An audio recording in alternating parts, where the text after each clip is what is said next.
Hey everybody, it's Wyduck again, this time on Whirlwind, with Game 3 of a Best of 5 series from the ASUS ROG Summer 2013 tournament. And spawning in the top left as the Red Terran, we have Team Liquid's Taeja.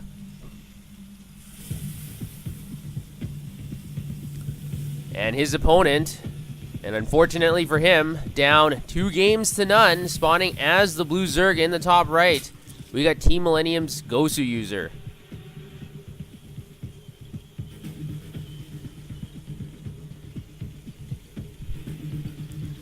And Goswser is going to have to figure out a way to break Taeja's spell. He's been going for a lot of very conventional play, except for the first game, where he actually went for a third hatchery, but it was a proxy hatchery close to Taeja's base. Went for a roach timing, and it did not work. Last game was a more conventional game, and once again, he came out second. So it seems like whatever Taeja does is working. As Taeja is getting the barracks on the high ground. Looks like Goswser might be going for 15 hatch. And yes, that is the case, as he has his drone already in position, and he's going to plop that down in just a moment. There we go. Now this time we are playing on Whirlwind, so this will add a little bit of variety, as neither player actually knows where the other player has started, and that can be very important. Other thing to note is that in the middle map there's a Xel'Naga tower, and because they did not spawn in cross-spawn positions, this Xel'Naga tower will not be that useful because engagements will be parallel to each other, and the Xel'Naga tower will not have the vision to be able to detect moving armies between the two bases. So keep that in mind. And the last thing to note, because this map is so large that if you did want to put down a ninja expansion like Goswser did in the first game, it would be much more effective in this map than in other maps. So we'll have to see if that has an effect in this game. Taeja is going to be able to block off his ramp here, and the Overlord farm. Goswser is immediately able to see the expansion command center from Taeja without revealing himself, so he knows where his opponent has spawned. Taeja's SCV is still making his rounds around the map. Unfortunately, he's going to go to the 2 locations first that Goswser is not at.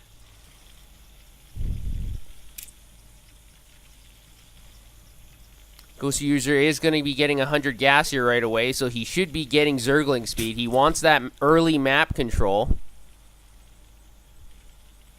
He's way over 100 now. Maybe he's not going to be going for Zergling speed. Interesting. Maybe he's saving the gas for something else.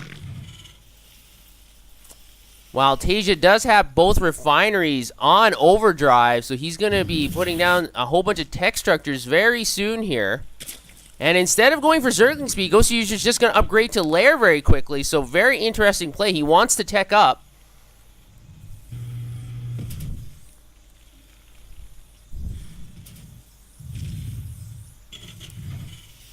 So very, very strange play by Goswser. Let's see if this pays dividends for him. The SCV is finally able to confirm the location of Goswser's starting location. And Goswser is just continuously droning up. He's getting 5 more drones here. He has no offensive units. He has 0 Zerglings and just 2 queens, and the queens are just injecting larvae. If Taeja was a little bit more aggressive, he might be able to detect this early enough to punish him. But right now, Goswser is just going 100% drones. And the SCV is going to be able to sneak by up the ramp into Goswser's base. He doesn't see any Zerglings. And he's able to detect the Ninja Spire in between the natural and the main. So unfortunately, this little secret tactic by Goswser has gone detected immediately by that sacrificial SCV, and now Taeja's going to have to adjust. He's going to need some anti-air. Hellions cannot hit Mutalisk. Interesting, and also an infestation pit is going down. Notice that there are no evolution chambers, and once again, there are no Zerglings either.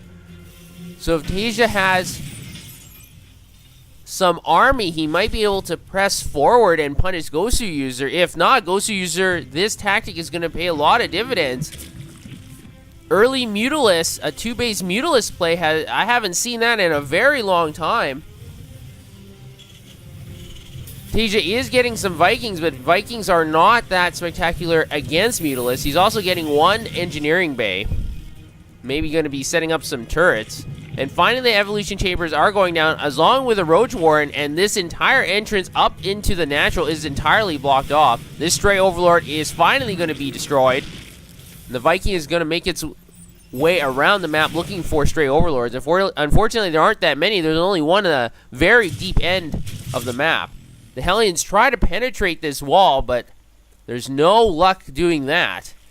And now, with the Spire complete, there are 7 Mutalisks on the way. The scan goes down to confirm that it was a Spire and also sees the Infestation Pit. But unfortunately, the Mutalisks are already darting across the map. There's only 1 turret at the natural. There's a whole bunch of Marines, but the Marines do not have stim. They do not have combat shield. So these are very weak Marines. And the Mutalisks are going to kite. And able to pick off a few Marines. And the Mutalisks are just rampaging in here. Also able to pick off an SCV. And now Goswser is just going to relax just outside of Taeja's natural. And now with the Roaches out, these Hellions are also going to be very ineffective. And in fact, Taeja's not microing them, losing 1 Hellion. Another one's in the deep red. And the Mutalisks are just going to go around to the main, able to pick off another SCV. But there's lots of Marines here. But unfortunately, without stim, the Marines are very, very useless in a lot of ways. And Taeja is just reeling. These Mutalisks are just constantly poking. Taeja does have stim now. He's still waiting for combat shields. And while distracting his opponent, Goswser is putting down his 3rd, limiting Taeja to just 2 bases. So this game is going pretty well for Goswser. And now he's in between the natural and the main. He's picking off SCVs. And you have to remember, Mutalisks regenerate so quickly that even if the missile turrets get a couple shots off, if the Mutalisks disengage and then wait around for a bit, then they're at full life very quickly. And that's what Goswser's doing, and that's what Mutalisks are for. So very effective by Goswser. He's been able to pick off 7 SCVs. Now we got an engagement at the bottom of the map. Roaches are able to defend this attack from the Stim Marines and Hellions.